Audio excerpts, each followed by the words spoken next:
hallmark of a good speaker, at least to me, is one that lets you get lost in the music, no matter what's playing.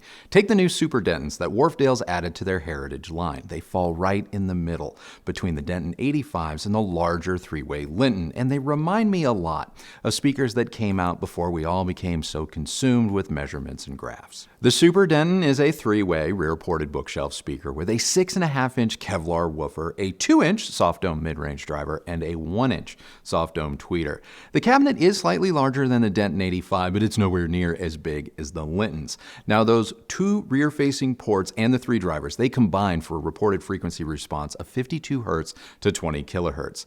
Sensitivity is rated at 87 dB, though impedance is rather friendly at 6 ohms, making these speakers relatively easy to power. Now, Wharfedale recommends an amplifier with 25 to 120 watts on tap, but even our 2-watt Decware tube amp sounded great with the Supers playing at moderate volumes.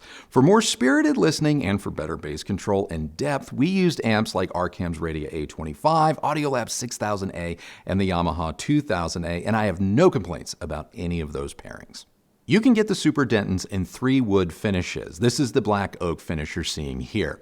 The cabinet is hefty and very well built for such a modest bookshelf. Now, if you keep the magnetic grills on, you may not be able to tell the Super Denton from the 85, unless you have like a super keen eye for dimension. We used our solid steel stands, which were a pretty great fit, and I placed the speakers about 10 feet apart and 2 feet out from our front wall, which put them around 12 feet from our primary listening position. Now, if you have a less flexible room and you need to put your speakers closer to your wall, I think you're gonna be fine, because their in-room response didn't change much the closer they were placed to our wall, but your listening distance from the front of the speaker, that definitely matters. And it matters because the Wharfedale's measurements tell the tale of 2 different speakers. I measured the Super Dentons in the near field, both on and off axis, as well as from my listening position. Now, I'm gonna go into the off-axis performance later when I get to SOUNDSTAGE. For now, let's talk about their near field performance. In the near field and on axis, the Wharfedale has a pretty sizable dip coming out of the mid-range into the treble.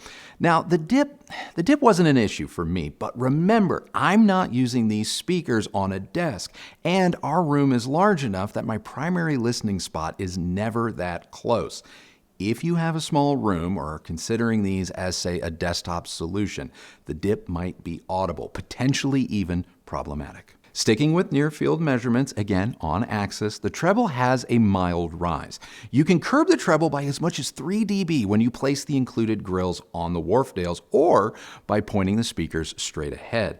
If you position the speakers straight ahead with the grills on, it affects the treble even more. Now, measuring at our listening position with the speakers towed in for better center imaging, that dip in the near field, it's all but disappeared.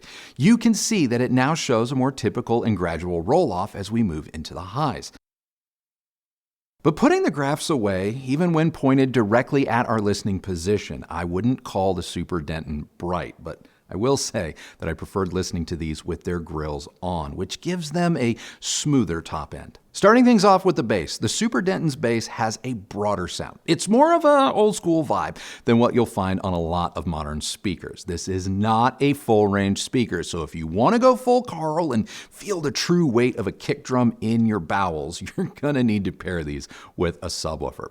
On their own, these speakers have pretty good bass. They even have a satisfying amount of scale and weight, and most of the time, if I'm being honest, I didn't feel like I needed a sub, but at higher volumes, I found the bass could be a little bit two-dimensional, flattening out and ending a little abruptly with respect to its roll-off or decay. This speaker, it can sound larger than its footprint, but it does lack the weight to just completely pull off the illusion when it's pushed. But if you're keeping the volume from crossing over into that 80 dB line, you likely won't notice. Jumping into the mid-range performance, the Wharfedale's dedicated mid-range driver, it pays off. Instruments like acoustic guitar, piano, and vocals sound more true to life and organic in my experience. While this is a pretty intelligible loudspeaker when paired with a good amp like the Arcam A25 or the Yamaha 2000A, the mid-range has a broader sound. So instruments and artists, they're rendered with a larger brush rather than a scalpel, which helps to keep the speaker more or less agreeable with a wide range of musical genres, from rock rock to classical and just about everything in between. The Super Denton's mid-range may not be the best in class, but I'll be damned if it isn't super easy on the ears. This speaker easily fades into the background and lets you just get on with listening, so points. As for the treble, I like it. The top end can be heavily affected by the presence of the speaker's chunky grills and whether or not you toe them in. Towed in with the grills on, these speakers have enough top end detail and air that keep them articulate without ever becoming fatiguing. Even at high volumes, the speaker doesn't get ugly up top. If anything, at the absolute extreme reach of its capability. Some may notice a slight graininess, but it's mostly swallowed up by the grill. Unless you're Carl and cranking things up past 85 or 90 dB, I think you're gonna be just fine. The Wharfedale's old school vibe is very noticeable in the soundstage. The Super Denton can dish out a large, broad stage, but dispersion isn't great, so you need to tow these speakers in if you want to improve definition and separation. With the speakers pointed straight ahead, instruments and vocalists can sound wider than what's natural. With toe-in, they begin to sound as they should, but toe-in can also shrink the speaker's soundstage, so understand that it's going to be a balancing act. I was willing to forego a bit of soundstage bloom for better detail, especially since it improved center imaging and intelligibility. In terms of overall soundstage presence, the Super Denton does not project. Artisan instruments sit back about, I'm going to say a foot or so from the speaker's front baffles and extend a bit beyond that, depending on, how much or how little you can pull them out from your wall. As for dynamics, even though this is not an explosive speaker, it still has good dynamic capabilities. At higher volumes, there is a mild disjointing of frequencies, and at times I felt like the tweeter was just a little bit more impactful than, say, the 6.5-inch woofer. If you're really pushing the volume, you may find its dynamics are a little bit flat or two-dimensional, but again, this is only if you listen at higher volumes. If you're considering the Super Dentons, you may want to cross-shop the LUMINA 2s from SONUS FABER. The Wharfedale has a larger, broader sound with some extra bass bloom, but when it comes to soundstage focus and finer detail rendering, the LUMINA 2 takes the Denton to school. The Dentons sound larger when directly A-Bing the 2, but the more you listen to the Luminas, the less you're probably going to care. But at the end of the day, the Denton may be the best all-around everyday speaker. It sounds pretty good with just about everything, even amplifier pairings, whereas the LUMINA 2 can be a bit more picky here and there. I prefer the LUMINA 2's sound, but would not be surprised at all if many of you gravitate to the Wharfedale. Going a little bit more upmarket with the KEF R3 Meta, from my experience so far, the KEF is more articulate, detailed, and focused. In a head-to-head, the KEF sounds more focused and closed in compared to the Super Denton, but it doesn't take much to realize the Denton isn't really larger sounding, it's just a little bit more vague. Again, it has that more old school vintage sound.